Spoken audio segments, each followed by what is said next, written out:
अर्थो न अकृते कश्चन न च अस्य सर्वभूतेषु कश्चित् अर्थव्यापश्य न कभी नहीं एक निश्चय ही तस्य उसका कृतेन कार्य संपादन से अर्थ प्रयोजन न तो अकृतेन कार्य न करने से यह इस संसार में कश्चन जो कुछ भी न कभी नहीं च तथा अस्य उसका सर्वभूतेषु समस्त जीवों में कश्चित कोई अर्थ प्रयोजन व्यपाश्रय शरणागत स्वरूप से व्यक्ति के लिए न तो अपने लिए कर्मों को करने की आवश्यकता रह जाती है न ऐसा कर्म करने का कोई कारण ही रहता है उसे किसी अन्य जीव पर निर्भर रहने की आवश्यकता भी नहीं रह जाती तात्पर्य स्वरूप से व्यक्ति को कृष्ण भावना भावित कर्म के अतिरिक्त कुछ भी करना नहीं होता किंतु ये कृष्ण भावना में निष्क्रियता भी नहीं जैसा कि अगले श्लोकों में बताया जाएगा कृष्णा भावना भावित व्यक्ति किसी की शरण ग्रहण नहीं करता चाहे वह मनुष्य हो या देवता कृष्णा भावना में वे जो भी करता है वे ही उसको उसके कर्तव्य संपादन के लिए पर्याप्त है हरे कृष्ण हरे कृष्ण जी। तो श्लोक संख्या 18 चैप्टर 3 तो कह रहे हैं नैव तस्य कीर्ते नार्थो न कीर्ते नेह कश्चन न चास्य सर्वभूतेषु कश्चिद अर्थ व्यापर्शय अर्थात स्वरूप सिद्ध व्यक्ति के लिए न तो अपने नियत कर्मों को करने की आवश्यकता रह जाती है न ऐसा कर्म न करने का कोई कारण रह जाता है उसे किसी अन्य जीव पर निर्भर रहने की आवश्यकता भी नहीं रह जाती। तो अभी थोड़ा सा इसको डिटेल में समझने की कोशिश करेंगे। श्लोक संख्या 10 में भगवान ने बतलाया था कि जिन लोगों को इस भौतिक जगत में इंद्रिय तृप्ति की कामना है उनके लिए सृष्टि के प्रारंभ में प्रजापति ने संदेश दिया था कि वो यज्ञों के द्वारा देवताओं को खुश करें। जिन लोगों को इंद्रिय तृप्ति की कामना है मतलब जिनको भौतिक सुख चाहिए शरीर के लिए अनेकों अनेकों प्रकार के जैसे कि हम लोगों को जो चाहिए होता है धन है ना बड़ी अच्छी गाड़ी अच्छा मकान ये सब चीजें है ना इंद्रिय तृप्ति भोग की वस्तुएं हैं। तो उसके लिए प्रजापति जी ने बोला था कि यज्ञों के द्वारा देवताओं को संतुष्ट करें। फिर श्लोक संख्या 16 में भगवान ने कहा जो व्यक्ति इंद्रियों के दास हैं वो सृष्टि के इस नियम का पालन नहीं करते वह पाप आयु पुरुष व्यर्थ ही जीता है। और फिर कल वाला जो श्लोक था कल वाले श्लोक में भगवान ने क्या कहा था किसी को याद है? थोड़ा थोड़ा कल के बारे में डिस्कस कर लेते हैं हल्का सा। कल क्या कहा था भगवान ने? Anyone raise hand.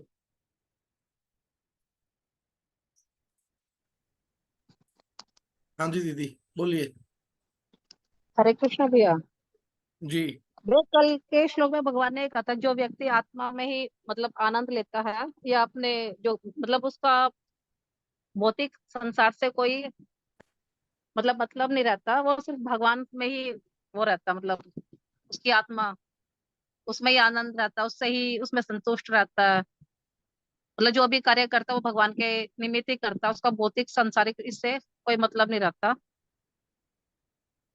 ठीक है राधिका जी इसमें कुछ ऐड करना चाहोगे?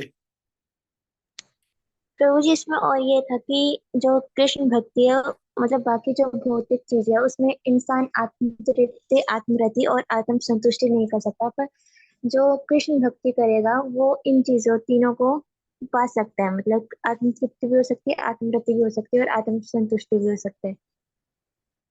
बहुत सुंदर। और कोई एनीवन? बाकी सब साफ हो गया? भैया ये जो इन्होंने बताया भैया यही है और तो कुछ एक्स्ट्रा था नहीं। एक तो आत्मा के बारे में यही था आत्मरति आत्म सिद्ध जो इन्होंने बताया अभी।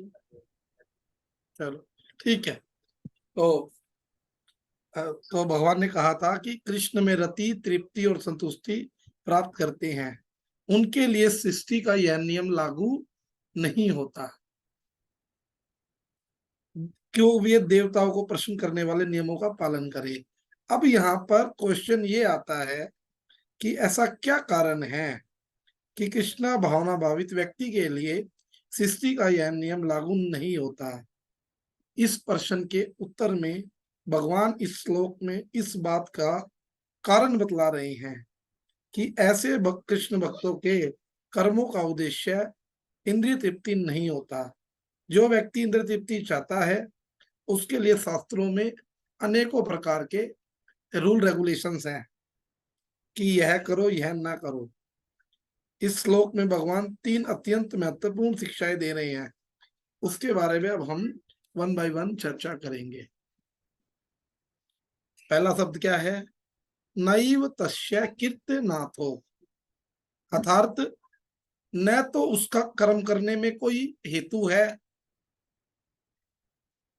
स्वरूप सिद्ध व्यक्ति को, जो मतलब अपने जो रूप को सिद्ध कर लेता है, उस व्यक्ति को कृष्णा भावना भावित कर्म के अतिरिक्त कुछ भी करना नहीं होता। इसी अध्याय के 9वें श्लोक में भगवान ने कहा था कि अगर हम यज्ञार्थ कर्म के अतिरिक्त जितने भी कर्म करते हैं वो सारे के सारे कर्म बंधनकारी होते हैं। और यहाँ पर भगवान कह रहे हैं कि जो कृष्णा कॉन्शियसनेस व्यक्ति है, जो भी कर्म करता है, इसमें उसका कोई अर्थ नहीं है। यहाँ पर हम अर्थ का जो मीनिंग है वो समझते हैं स्वार्थ। उसमें कोई स्वार्थ नहीं है अगर कोई कृष्णा कॉन्शियसनेस है तो। कृष्णा कॉन्शियसनेस व्यक्ति केवल यज्ञार्थ कर्म करता है, मतलब यज्ञ के लिए कर्म करता है, स्वार्थ के कर्म नहीं करता है। यज्ञार्थ कर्म करने के का अर्थ है कि वह श्री कृष्ण की प्राप्ति के लिए कर्म करता है, तथा स्वार्थ के कर्म करने का अर्थ है श्री कृष्ण के अतिरिक्त अन्य वस्तु की प्राप्ति के लिए कर्म करना। मतलब भगवान के लिए न कर्म करके अपने लिए सोचना। तो उसके बारे में क्या कह रहे हैं आगे? स्कंद पुराण के भागवतम महात्म्य में, जो हमारा जो स्कंद पुराण है, 18 पुराण है, उसमें से एक पुराण है स्कंद पुराण। स्कंद पुराण के भागवत महात्म्य में 4th चैप्टर के 38वें श्लोक में श्री सूत गोस्वामी जी कहते हैं कामना 2 प्रकार की होती है, एक भगवान श्री कृष्ण की, एक धन की। श्री कृष्ण के अतिरिक्त जो कुछ भी चाहा जाता है उसे धन कहते हैं। इस प्रकार हम समझ सकते हैं कि इस जगत में 2 प्रकार के लोग हैं, एक कृष्णार्थी और एक धनार्थी। जो भगवान कृष्ण को चाहते हैं वो कृष्णार्थी हैं, जो धन की इच्छा रखते हैं वो धनार्थी हैं। तो भगवान कह रहे हैं कि जो कृष्णा कॉन्शियसनेस व्यक्ति है वो कृष्णार्थ कर्म करता है, अर्थात श्री कृष्ण को प्राप्त करने के लिए कर्म करता है, वह धनार्थ कर्म नहीं करता है। वह श्री कृष्ण की प्रीति के लिए कार्य करता है। अर्जुन ने भी भगवान के को गीता में जब भगवान ने जब कह दिया ना कि सर्वधर्माणि परित्यज्य मामेकं शरणं व्रज अहम तव्या सर्व पापेभ्यो मोक्षयिष्यामि मा शुचा, कि तुम सभी प्रकार के धर्मों का परित्याग करके मेरी शरण में आ जाओ। तो अर्जुन ने क्या कहा है लास्ट में? करिष्ये वचनम तव, हे कृष्ण मैं आपकी आज्ञा का पालन करूंगा। इसका अर्थ यह है कि अर्जुन राज्य भोगों की प्राप्ति के लिए कर्म न करके भगवान श्री कृष्ण को प्रसन्न करने के लिए, खुश करने के लिए कर्म करेंगे। और सबसे बड़ी बात एक ध्यान रखना, अब मैं आपको एक ऐसी चीज शेयर करूंगा, आप लोग कहोगे ऐसा भी हो सकता है, आपके होश उड़ जाएंगे जो मैं भी आपको बोलने वाला हूं। क्योंकि भगवान श्री कृष्ण जिसके ऊपर कृपा करते हैं उसके धन का भगवान हरण कर लेते हैं। यदि किसी व्यक्ति के अंदर ये दोनों प्रकार की इच्छाएं हैं, यदि कोई व्यक्ति श्री कृष्ण को प्राप्त करने की इच्छा करता है और धन को भी प्राप्त करने की इच्छा करता है, तो कृष्ण यह समझकर धन की प्राप्ति से उस व्यक्ति को श्री कृष्ण की प्राप्ति में बाधा होगी उस व्यक्ति को धन नहीं देते हैं। भैया मांगने तो गए थे धन, लेकिन भगवान ने क्या किया, ये अगर मैं इसको धन दे दूंगा तो ये क्या करेगा, ये माया में फंस जाएगा, तो भगवान उसको धन नहीं देते। वह कृष्ण प्राप्ति में सबसे बड़ी बाधा है। तो भगवान क्या कहते हैं इसके बारे में, भगवान कहते हैं, भगवान जो उसके पास जो धन होता है ना उसको भी छीन लेते हैं। श्रीमद् भागवतम के 10वें स्कंद के 88वें अध्याय के 8 नंबर, 9 नंबर और 10 नंबर श्लोक में आप लोग इसको नोट कर सकते हैं, इस पॉइंट को। आपको ये ना लगे कि मैं अपने पास से बोल रहा हूं कुछ भी, नहीं, वो उसमें सत्य है। श्री कृष्ण युधिष्ठिर महाराज से आपको कहते हैं, श्री कृष्ण युधिष्ठिर महाराज से कहते हैं, हे राजन, मैं जिस पर कृपा करता हूं उसका सब कुछ धीरे धीरे मैं छीन लेता हूं। जब वह निर्धन हो जाता है तब उसके जो सगे संबंधी हैं, जो उसके दुखी चित्त की परवाह ना करके उसको त्याग देते हैं। जब आपके पास पैसा नहीं होगा, आपके रिलेटिव आपके साथ अच्छा व्यवहार थोड़ी करेंगे। क्यों? क्योंकि पैसा है नहीं, तो उनके काम के नहीं हो आप। हमारे बच्चे हैं, जब हम सब कुछ उनके नाम कर देते हैं तो बच्चे मारते भी हैं, पीटते भी हैं, अपने माँ बाप को घर से बाहर निकाल देते हैं ना, क्योंकि पैसे के बिना हम किसी काम के नहीं है। तो भगवान क्या करते हैं, पहले पैसा छीनते हैं, फिर धीरे धीरे उसके जो संगे संबंधी है उसके साथ उसका नाता तोड़वा देते हैं। फिर वो धन के लिए प्रयत्न करता है, फिर उसके हर एक प्रयत्न को भगवान निष्फल कर देते हैं। और जो वो बार बार असफल होता है तो उसका धन प्राप्ति करने का जो मन में विचार होता है ना, वो निकल जाता है कि धन की इच्छा ही नहीं रखनी अब। फिर क्या होता है, तो उसे दुख समझकर वह उधर से अपना मुंह मोड़ लेता है और मेरे प्रेमी भक्तों का आश्रय लेकर उनका संग करता है। तब मैं उसके ऊपर अहेतु की कृपा की बारिश कर देता हूँ। मेरी कृपा से वह मुझे प्राप्त कर लेता है। इस प्रकार मेरी प्रसन्नता, मेरी आराधना बहुत कठिन है।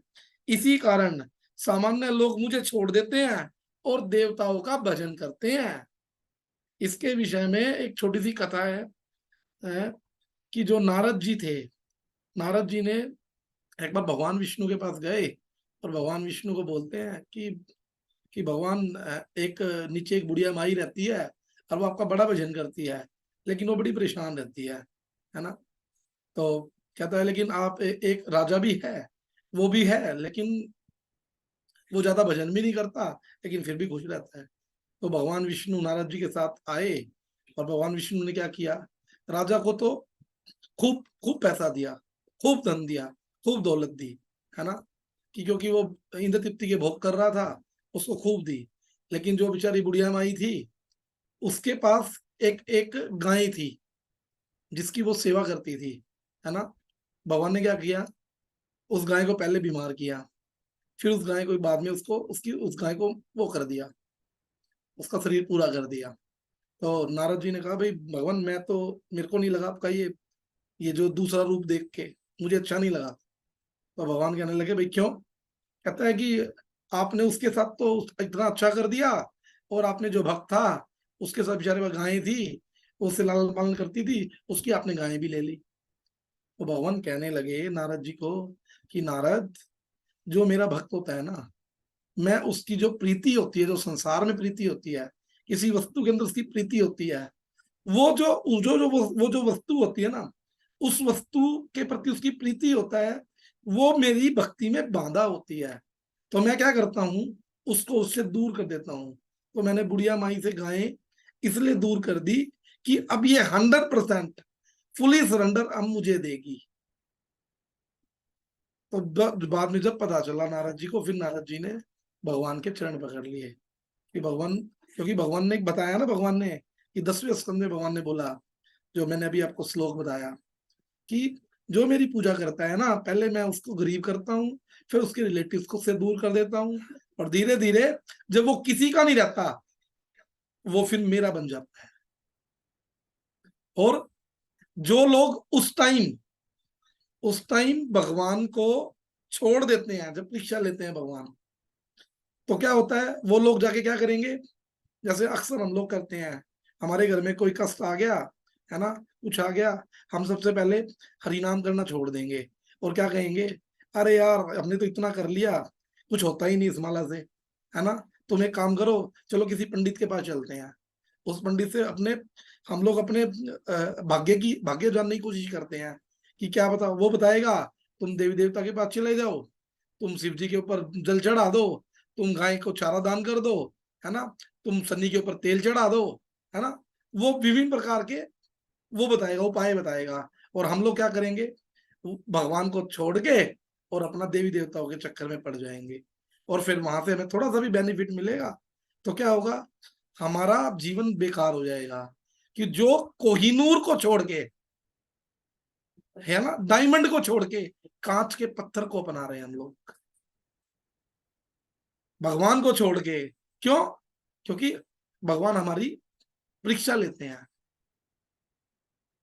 आप एक बात बताओ ना, जितने भी भक्त थे, पांडव थे, रौनक प्रभु जी मैं आपको अभी लेता हूँ 2 मिनट में, तो जितने भी भक्त थे, है ना, पांडव थे, पांडवों के साथ कितना बुरा बुरा हुआ, है ना, बहुत बुरा बुरा हुआ, लेकिन अंत में क्या मिला उनको, अंत में उनको भगवान ने भक्ति भी दी, क्योंकि वो भगवान के भक्त थे, वो कभी टस से मस नहीं हुए, उन्होंने भगवान को कभी ये नहीं कहा कि हमारे साथ ऐसा क्यों हो रहा है।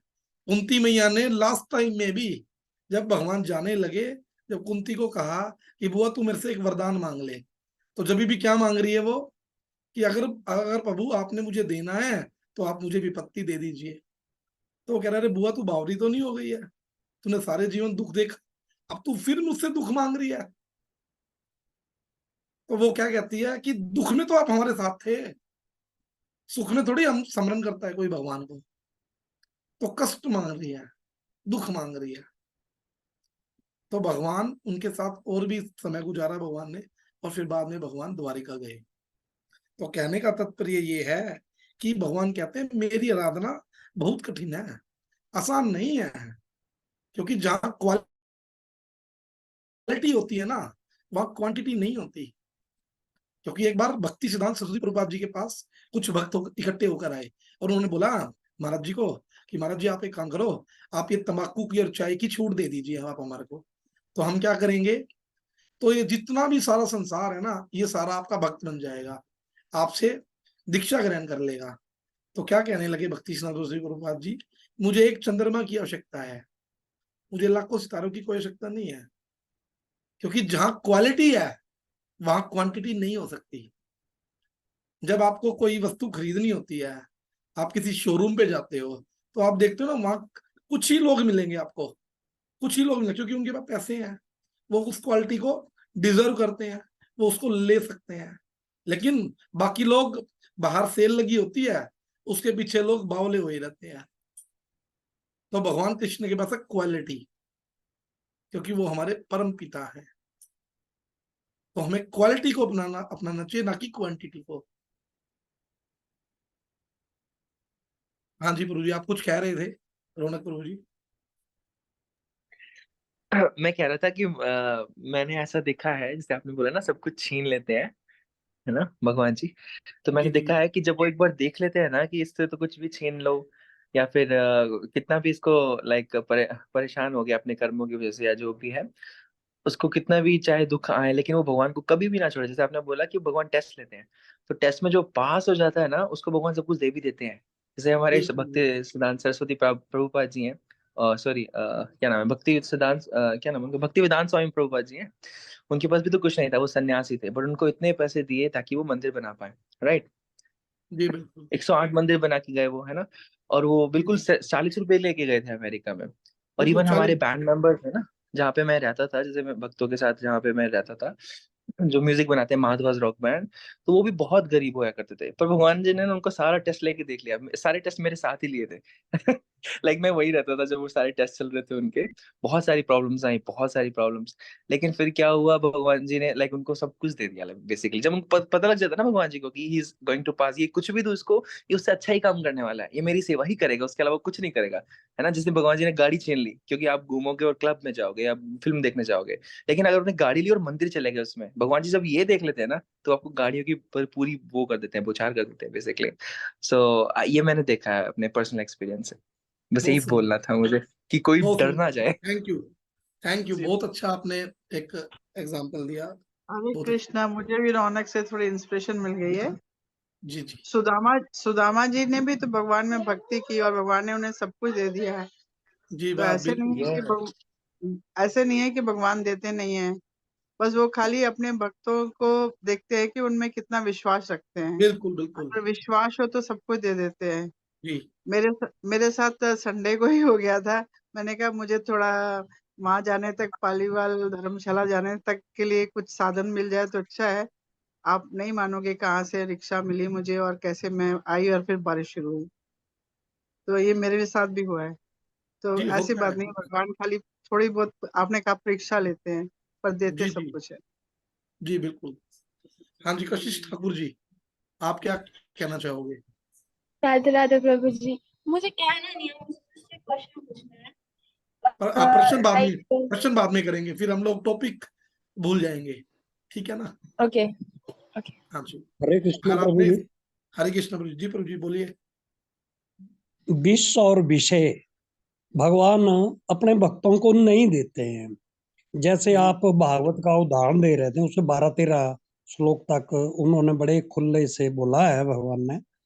तो ये बात तो सत्य है, क्योंकि जैसे हम अपने बच्चों को बीमार होता है या उनको कोई भी गलत वस्तु खाने तक नहीं देते हैं, ऐसे ही भगवान भी हमारी सुरक्षा के लिए विष और विषय ये दोनों चीज नहीं देते हैं। बिल्कुल बिल्कुल, डेफिनेटली हाँ जी। आप बिल्कुल ठीक कह रहे हो प्रभु जी, क्योंकि एक एग्जांपल मैं अक्सर देता भी हूँ कि भगवान हमारे पिता हैं, और हाँ जी। जो पेरेंट्स होते हैं, अगर बच्चा बीमार हो, अगर उसको हाँ जी। कोल्ड हो, अगर बेटा जिद कर रहा है कि पापा मुझे आइसक्रीम चाहिए, तो उसके पापा क्या करेंगे? उसको उस टाइम आइसक्रीम नहीं देंगे। क्यों नहीं हाँ देंगे? जी। क्योंकि उसको कोल्ड है। लेकिन अगर उसके पास पैसे होंगे, अगर बाहर कोई आइसक्रीम वाला आया है, तो वो जाएगा आइसक्रीम वाले के पास, उससे आइसक्रीम लेगा और खा लेगा। लेकिन वो जो आइसक्रीम वाला होगा ना, वो ये नहीं देखेगा इसको जुकाम है या खांसी है ना, वो ये नहीं देखेगा, और वो उसको वो वस्तु तुरंत दे देगा। तो जो यहाँ पे जो आइसक्रीम वाला है, उसकी हम तुलना कर रहे हैं देवी देवताओं के साथ, कि हम लोग उनके लिए कोई कर्म करेंगे, कोई यज्ञ करेंगे, वो हमें वो तुरंत वो चीज दे देंगे। वो ये नहीं देखते कभी भी कि इसमें इसका मंगल होगा या अमंगल होगा। लेकिन कृष्ण हमारे पिता हैं, और पिता हमेशा हमें वो वस्तु देगा जिसमें हमारा मंगल हो।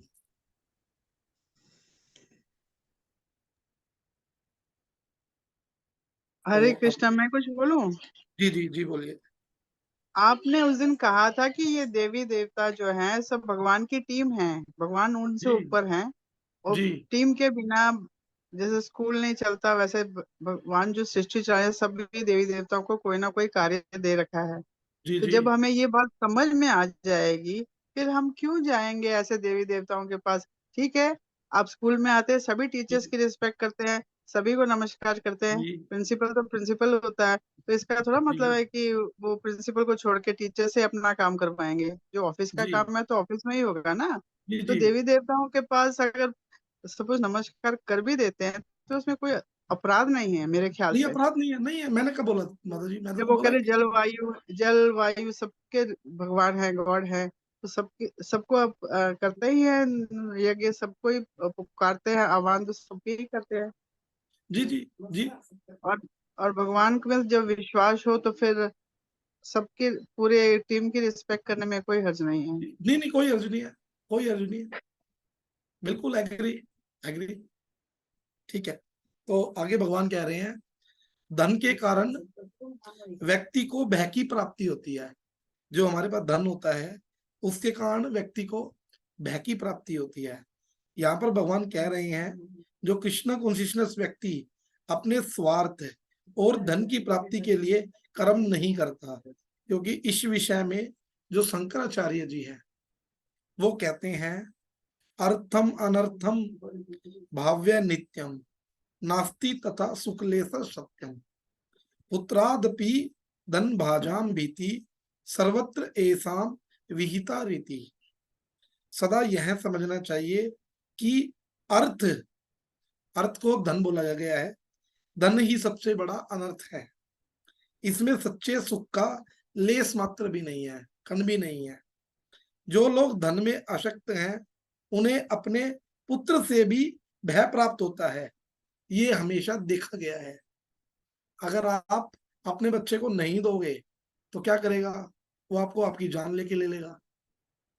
धन होगा तो दिमाग में क्या होगा।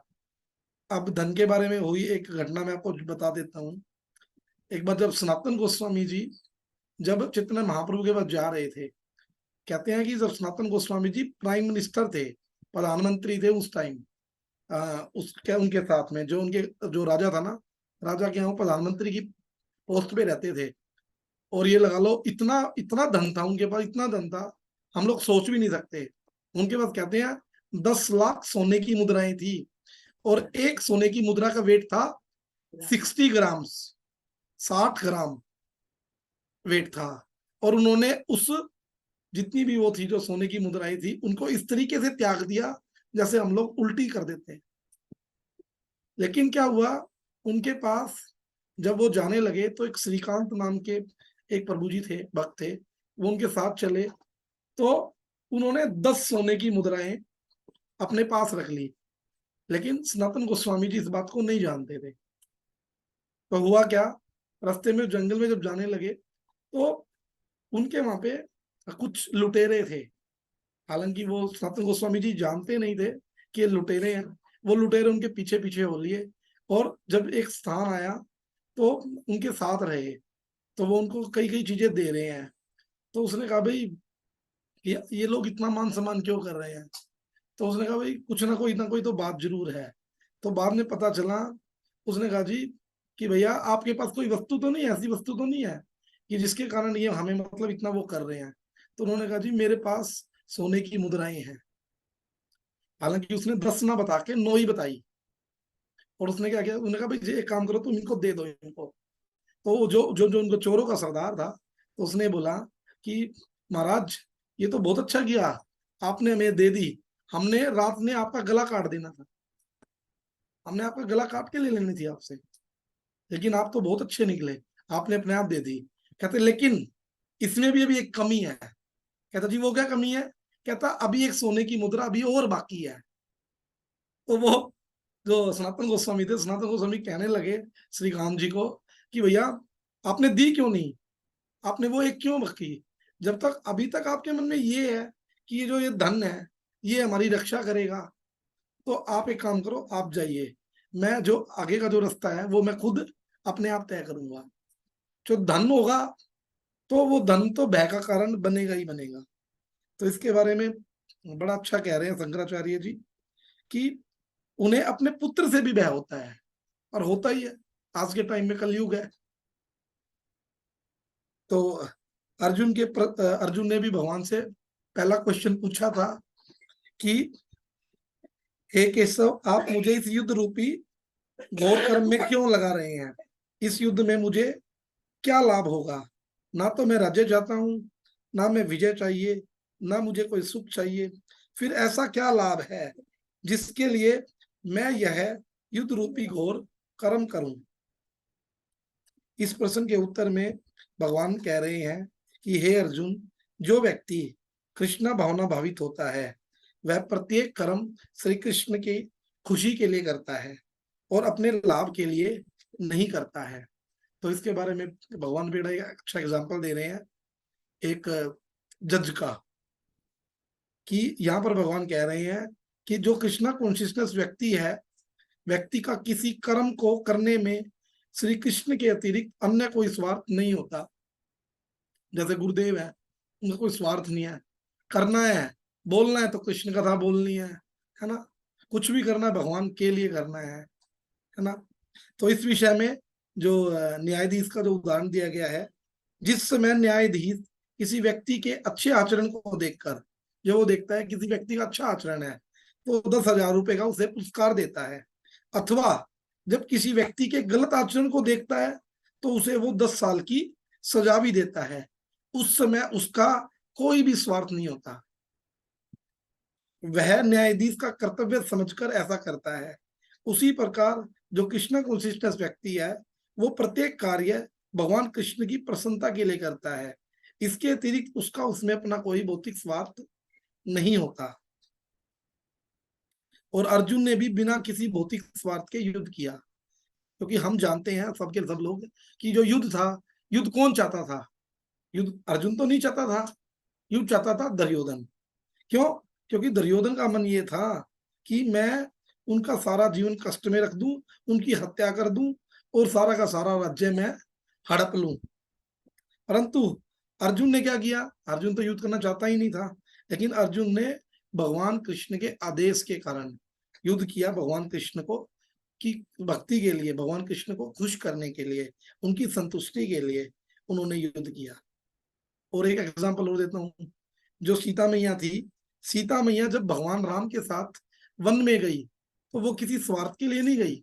नहीं तो एक बात दो भैया, पीछे से आराम से अपना अपना महल में रहती सीता मैया, लेकिन फिर भी सीता मैया भगवान की खुशी के लिए, है ना, भगवान की खुशी के लिए राम जी के साथ वन में गई। और इसी प्रकार जो हमारे हमारे गुरुदेव हैं, हमारे जो आचार्यगण हैं, वो लोग भगवान की सेवा के लिए, है ना, वो लोग कहीं भी चले जाते हैं। वो कभी ये नहीं देखते कि यहाँ मुझे किसी प्रकार की असुविधा होगी या कोई सुविधा होगी। हम देखते थे कि कोरोना में भी गुरुदेव, है ना, कितना कितना प्रचार करने के लिए गुरुदेव देहरादून पता नहीं कहाँ कहाँ चले जाते थे। हम लोग मना भी करते थे कि हमारे गिरी महाराज मना भी करते थे कि महाराज जाना ठीक नहीं है, बीमारी है, लेकिन गुरुदेव कभी नहीं रुके, हमेशा चले जाते थे। इवन देखो, कभी ऑस्ट्रेलिया जाते हैं, कभी यूक्रेन जाते हैं, कभी कहीं जाते हैं, केवल प्रीचिंग के लिए तो जाते हैं कि भगवान के नाम का प्रचार हो। तो ये जो हमारे वैष्णव हैं, इनका इसमें कोई अपना स्वार्थ नहीं होता। तो जो नंबर 2 है, नंबर दूसरा शब्द क्या बोला? न कीर्तनेह कश्चन, अर्थात न ही कर्म करने, न ही कर्म न करने में उसका कोई स्वार्थ है। पिछली शिक्षा में भगवान ने कहा, कृष्ण भावना भावित व्यक्ति का श्री कृष्ण की सेवा करने में कोई स्वार्थ नहीं होता। यहाँ पर प्रश्न उठता है कि जब कृष्णा कॉन्शियसनेस व्यक्ति का श्री कृष्ण की सेवा में कोई स्वार्थ नहीं होता, तो फिर उसे श्री कृष्ण की सेवा करने की आवश्यकता क्या है? तो इस प्रश्न के लिए भगवान कह रहे हैं कि यदि कृष्णा कॉन्शियसनेस व्यक्ति श्री कृष्ण की सेवा नहीं करता तो इसमें भी उसका कोई स्वार्थ नहीं है। सामान्य व्यक्ति यदि किसी मालिक की सेवा करता है तो उसके पीछे उसका स्वार्थ होता है। हम लोग अब ऑफिस में जाते हैं, नौकरी करते हैं, स्वार्थ है ना हम लोगों का, पैसे मिलेंगे, 2 तारीख हो जाएगी, सैलरी आ जाएगी, ट्रांसफर हो जाएगी, है ना। हम लोग अपने स्वार्थ के लिए जाते हैं, क्योंकि उसको उसके मालिक के द्वारा धन प्राप्त होता है। यदि उसे अपनी नौकरी में कुछ दिन, कृष्ण भक्ताय नमो नमः, श्री कृष्ण चैतन्य प्रभु नित्यानंद, से द्वैत गदाधर शिवासादि गौर भक्त वृंदा। हरे कृष्णा कृष्ण कृष्ण हरे हरे, हरे राम राम राम हरे हरे। सर्वप्रथम श्री गुरुदेव के चरणों में असंख्य कोटि दंड प्रणाम करते हुए अपने अहेतु की कृपा प्रार्थना करता हूँ और आप सभी भक्तों के चरणों में मेरा यथा योग्य दंडवत प्रणाम। बोलो जी हरे कृष्णा। हरे कृष्णा। हरे कृष्णा। रोनक गुरु जी, हरे हरे कृष्णा भैया। कृष्ण। आज गुरु जी क्लास नहीं है? नहीं, आज रात को फ्री हो गया। अभी फ्री हो हुआ। गए? तो चलो मैंने कहा बहुत संडे अच्छा। को नहीं जा पाया था, अभी मिलूं। नहीं ठीक है, क्योंकि एक्चुअली याद है ना, मैं भी संडे भी हम लोग वृंदावन जाए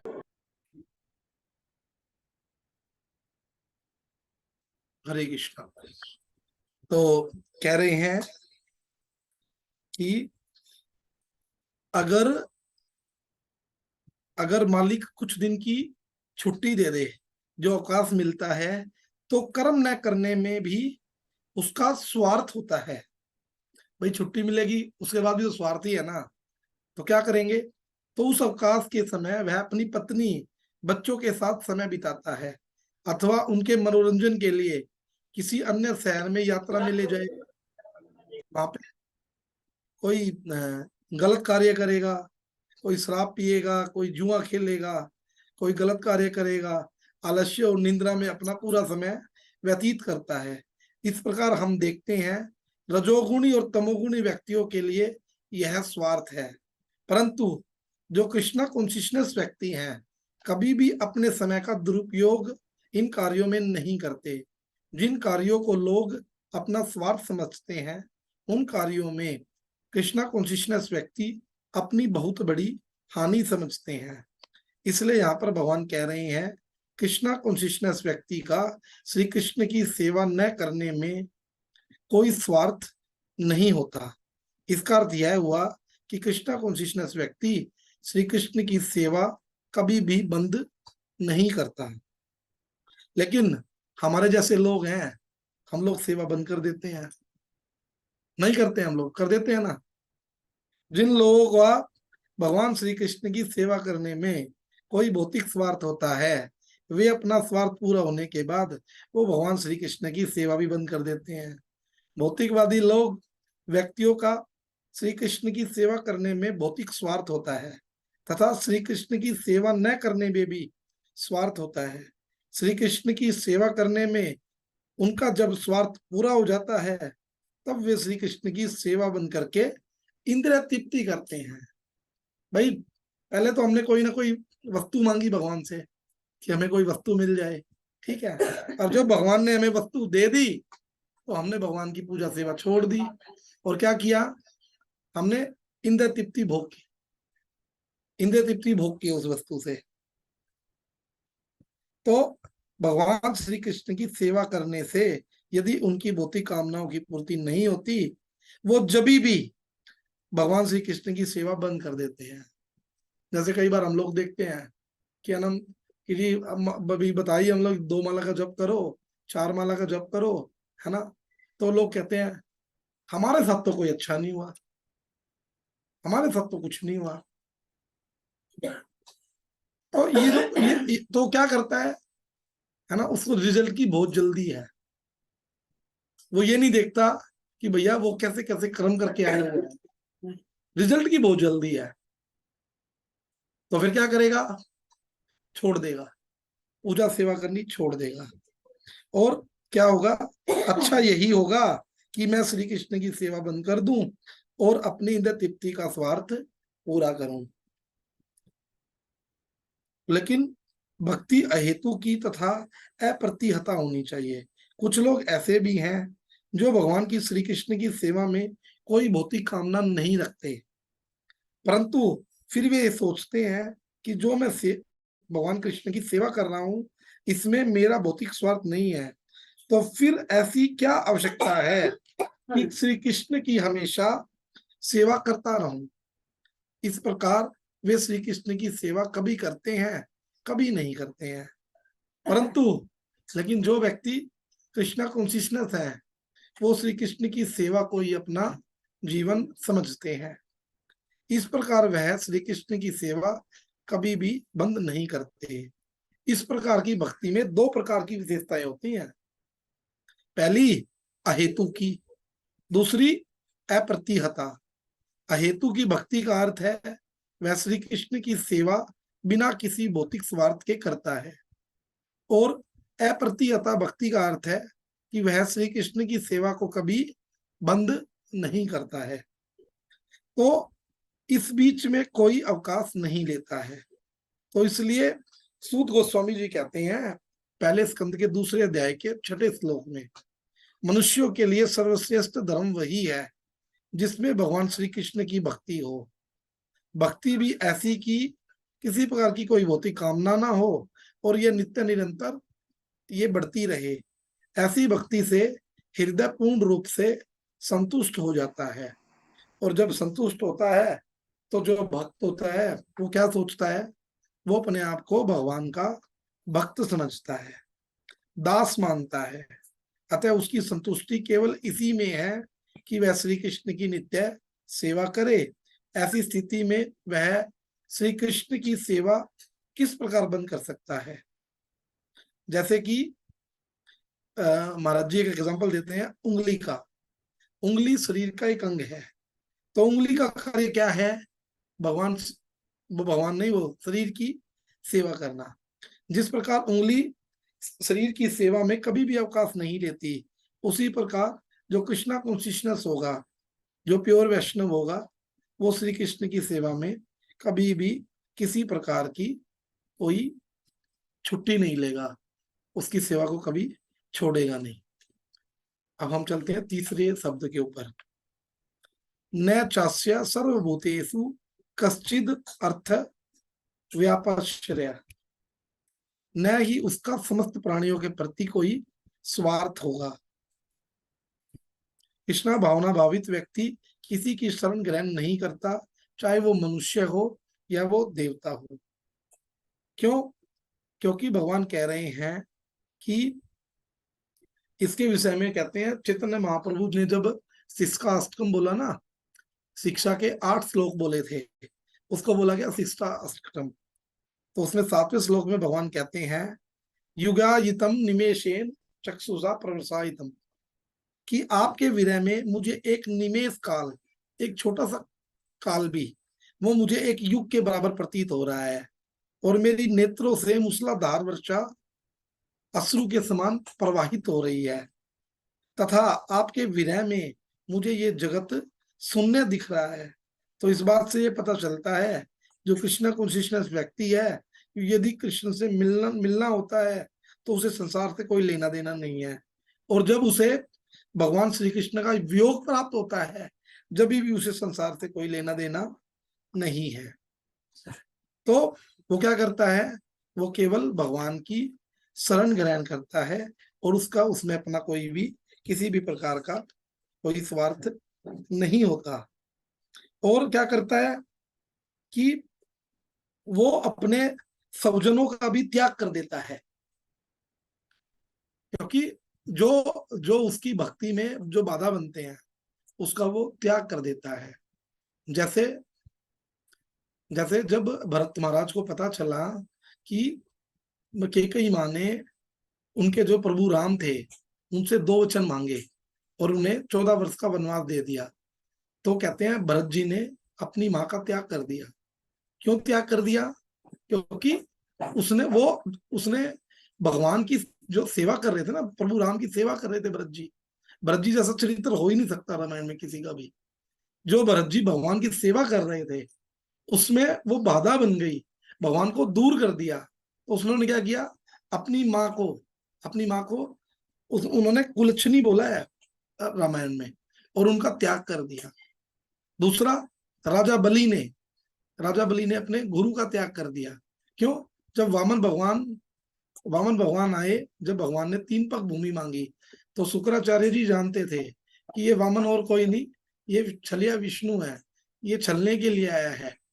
तो उन्होंने अपने शिष्य को बचाने के लिए, है ना, उसके अंदर जो वो होती है, लोटा होता है, लोटे के अंदर वो घुस के बैठ गए थे उसके छिद्र में। तो भगवान ने क्या किया?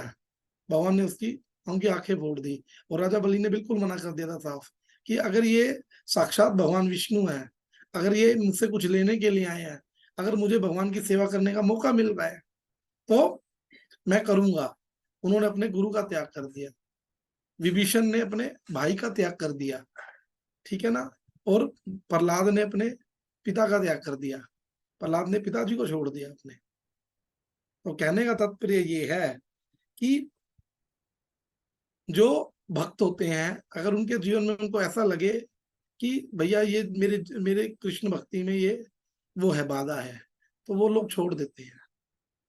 और लेकिन जो सामान्य मनुष्य होता है उसके ऊपर 5-6 प्रकार का ऋण होता है। देवताओं का ऋण, ऋषियों का ऋण, माता पिता का ऋण, रिलेटिव्स का ऋण, समाज का नियम, समाज का ऋण, ये ऋण होते हैं, उसको सारे के सारे ऋण भोगने पड़ते हैं। लेकिन अगर वो भगवान श्री कृष्ण की शरण में चला जाए तो फिर उसे किसी भी प्रकार के ऋण को चुकाने की कोई आवश्यकता नहीं है, क्योंकि भगवान ने क्या कहा है, सर्वधर्माणि परित्यज्य मामेकं शरणं व्रज अहम त्वया सर्व पापेभ्यो मोक्षयिष्यामि मा शुचा। अर्थात कि अगर मेरी शरण में आ जाओगे सभी धर्मों का परित्याग करके, तो मैं तुम्हें तुम्हारे सारे पाप नष्ट कर दूंगा। तो भगवान कहने का तात्पर्य ये है कि यद्यपि कृष्णा कॉन्शियसनेस व्यक्ति संपूर्ण जगत का त्याग कर देता है, परंतु वह श्री कृष्ण के भक्तों के संग का त्याग नहीं कर सकता, बल्कि उसके ठीक विपरीत यदि व्यक्ति साधुओं के प्रति आसक्त नहीं होता है तो उसकी शास्त्रों ने घोर निंदा की है। जैसे भगवान श्री कृष्ण कहते हैं, जो व्यक्ति वात, पित्त और कफ इन 3 धातुओं से बने हुए इस सब तुल्य शरीर में ही अपनी पहचान करते हैं, अपनी पत्नी, अपनी पुत्र में ममता रखते हैं, अपनी जन्मभूमि को ही पूज्य मानते हैं, जल को तीर्थ मानते हैं, परंतु भक्तों के प्रति उनकी कोई ममता नहीं होती, उनके प्रति उसकी पूजा की भावना नहीं है, उनके प्रति उसकी तीर्थ भावना नहीं है, वह मनुष्य होते हुए भी गधे और बैल के समान है। ये अगर हम ऐसा करते हैं, ये है श्रीमद् भागवतम का 10वें स्कंद का 84 नंबर जो अध्याय है उसका 13 नंबर श्लोक है। और श्रीमद् भागवतम जो ऋषभ भगवान है वो कह रहे हैं 5वें स्कंद के 5वें अध्याय के दूसरे श्लोक में, शास्त्रों ने महापुरुषों की सेवा को मुक्ति का द्वार कहा है और स्त्री संगी कामियों के संग को नरक का द्वार कहा है। महापुरुष वे हैं जो समान चित्त, परम शांत, क्रोधहीन, सबके हित चिंतक और सदाचार संपन्न हो। और चैतन्य चरितामृत में जब भगवान चैतन्य महाप्रभु ने राय रामानंद जी से पूछा कि समस्त दुखों में से कौन सा दुख सर्वाधिक कष्टदायक है, तो राय रामानंद जी कौन है? राय रामानंद जी है विशाखा सखी।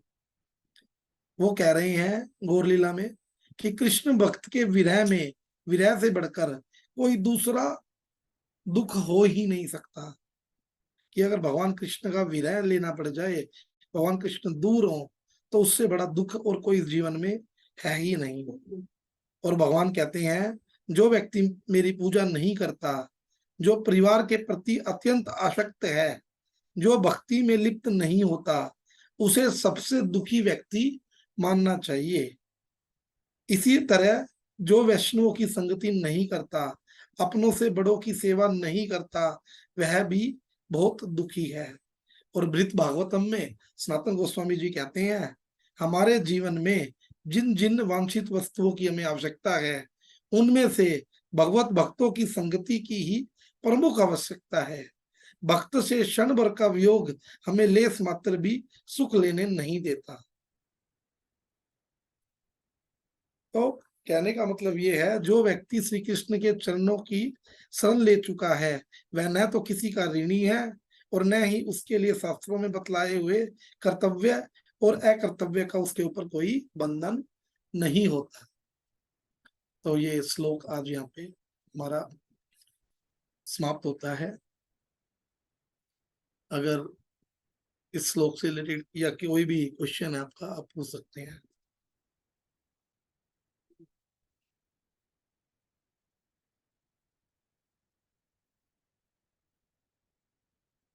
कशिश ठाकुर जी, आपका कोई क्वेश्चन था, आप उस टाइम पूछ रहे थे।